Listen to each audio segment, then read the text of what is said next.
Lego games. One of the key aspects in Lego games has always been the open world, or the hub worlds. And Lego Star Wars The Skywalker Saga has given us an entire galaxy to explore. But, the question is, which is the worst planet in Lego Star Wars The Skywalker Saga? It's kind of a tough one, but we do have a definitive answer. So I'm going to be straight up with you. The definitive answer is Kijimi, because you can't even land on Kijimi, you only can enter the space atmosphere. So let's all just take a few seconds to appreciate Kijimi.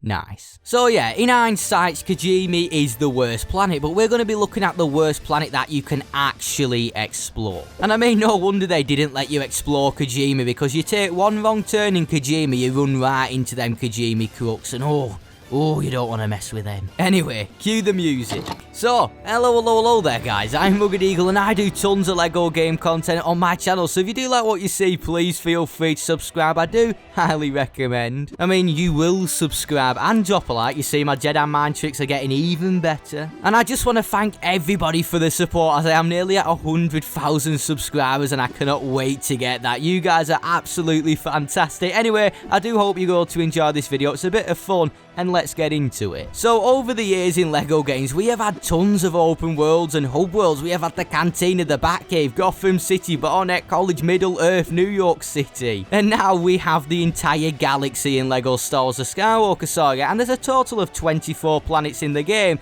Well, 23, if you take out Kijimi. So out of the 23 planets that you can actually explore, let's have a look at the worst one. And I cannot believe how good the developers made each and every single one of the planets. Like, how have you done it? Right then, give us a little bit of a drum roll. The worst planet in Lego Star Wars The Skywalker Saga is Crate.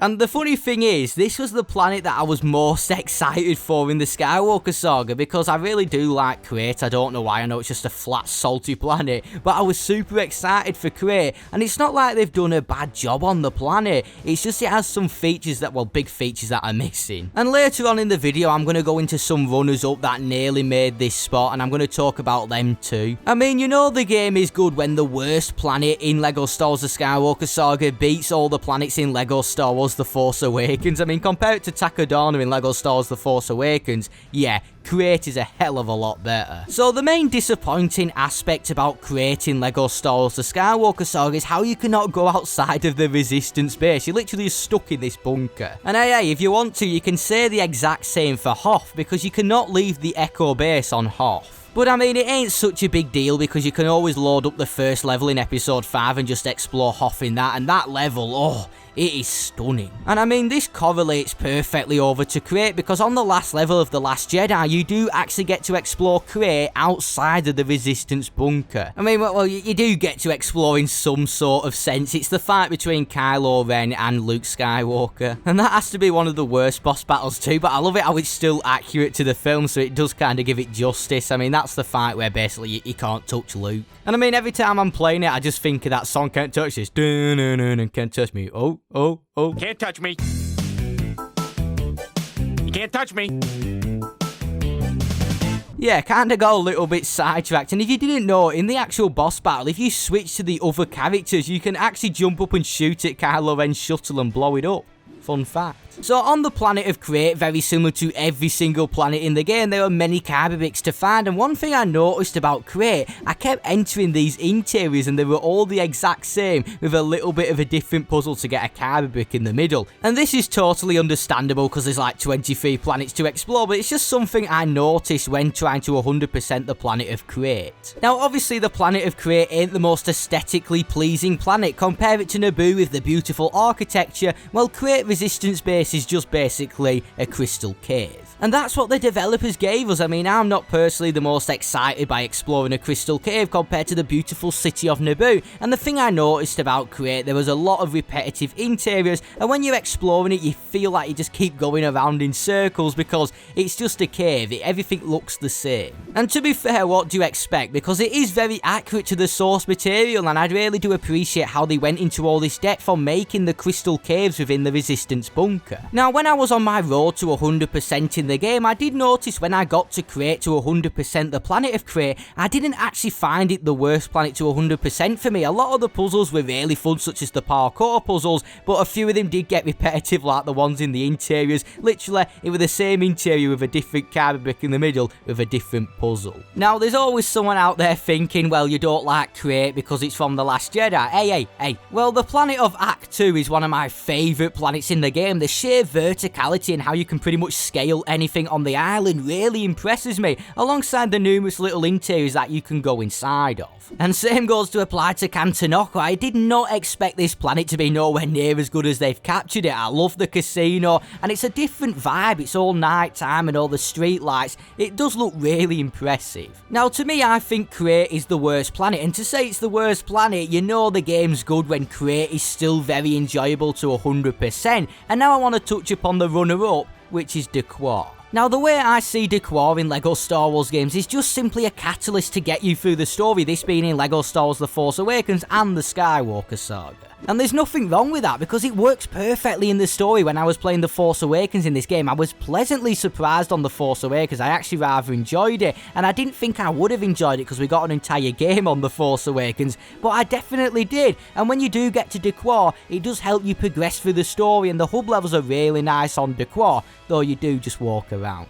And like I stated in my worst open world video where I talk about LEGO Star Wars The Force Awakens, I do go to discuss Decor in that game, and the same goes to apply here. The best thing about Decor is the theme song. That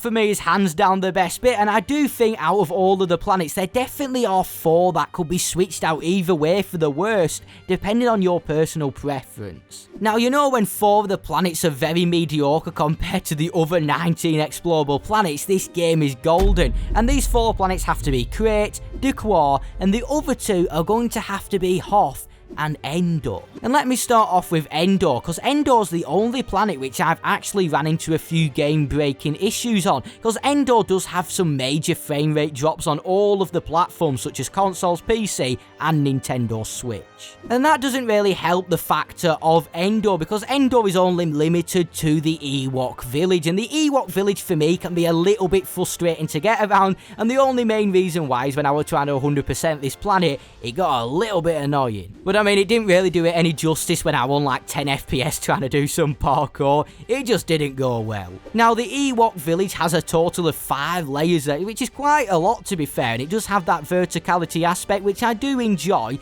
but it does get a little bit annoying when you're trying to track certain carbon bricks and quests and you're up and down, not knowing where to go. But that's not me saying I don't like Endor, because the level in Return of the Jedi where you play as Wicket or John Wicket, because he went on a killing spree, him. You know what, I'm going to call him that from now on, John Wicket. And when I was playing through this level, I thought you would have been able to explore the forest moon of Endor on the lower levels and the Ewok village, but unfortunately it's just stuck to the Ewok village. But hey, not complaining. I mean, I love the Ewoks. Gold guy, gold guy, gold guy. I absolutely love that parody where all the Ewoks are praying him and they just keep saying gold guy. Oh, it's great. And the last planet is Hoth, and Hoth falls under the exact same premises as Crate. It's just the Echo base and you cannot go outside, and they just make them feel a little bit underwhelming compared to the amazing city of Naboo, the city of Coruscant, Kefbia, the Death Star ruins. There's all these amazing planets to explore, and these ones just feel a little bit underwhelming because there's a few aspects missing,